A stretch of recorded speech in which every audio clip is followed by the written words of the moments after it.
Look, if you want to pay nearly $1,900 for a piece of tech, you expect it to have absolutely everything. You want the best screen, the faster performance, and the most advanced cameras on the market, which is on S26 Ultra, and you can check out the product listed in this video to get a deal on it.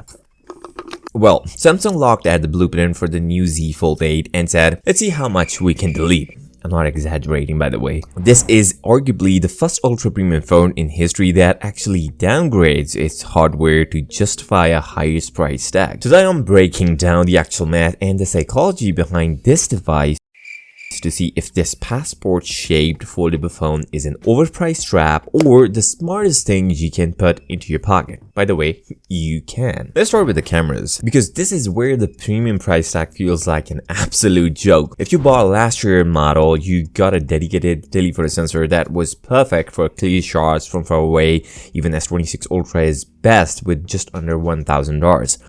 On the Z Fold 8, it is completely gone, dropped or raised. For nearly $2,000, your camera zoom is now entirely digital, and that is only with a 50 megapixel sensor, not even 200 megapixel, which can take a 5x shot pretty good. But 50 megapixel, we cannot talk about that, meaning you just crop it into a standard image and losing quality. It gets even weirder. You know that famous flex mode hinge, the one that lets you prop the phone opens like a little laptop on a table so you could take steady videos or watch movies hands-free. Samsung deleted that friction from the hinge entirely. It is no longer holds itself up at an angle. It literally snaps completely open or flies completely shut with no in-between. Mechanically, they stripped away the core utility. So why on earth is this thing smashing pre-orders records if it is missing basic features? Because Samsung realized that traditional foldable phones were designed dead end. They were too tall,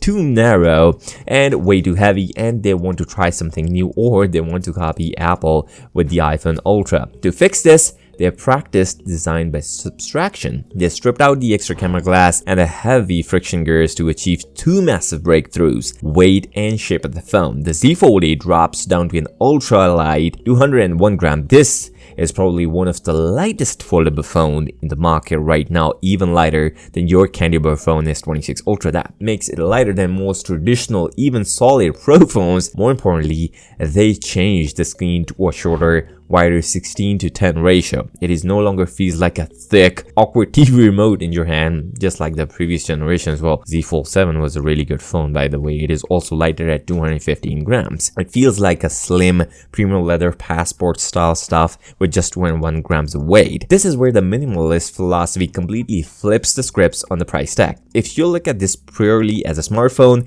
it is an absolute scam. But if you look at its clutter killer, the math completely changes. Let's add up the cost of a modern digital lifestyle. A premium smartphones could cost us about $1,000. A mid-tier iPad would cost us about $500, and a dedicated e-reader like a Kindle costs another $150. That is $1,650 of literally physical baggage. Or you can switch Kindle with, a watch like Galaxy Watch 8 Classic or the last year watch, which is on a massive discount. So yeah, that means 3 separate devices to charge, 3 separate battery lifespans to worry about, and a heavy backpack just to carry your workstation around. The Fold 8 isn't a phone. You are paying a premium not for the spec sheet, but for the physical freedom of owning less stuff. When you unfold this device, your brain instantly transitions from a reactive consumer to an active creator. The wide, book-like inner screen initially slows your mind down. This is a completely new form factor in the market, and I think that is the reason of new pre-order deals. It is going to kill your urge in the recent days to doom scroll. Ultimately, the Fold 8 is a scam if you're looking for a powerhouse, cameras, or even a spec sheet monster. But if you're a minimalist who values pocket space, meant to focus, and clearing out the digital noise of everyday life, it might be a masterpiece of design. So let's be honest,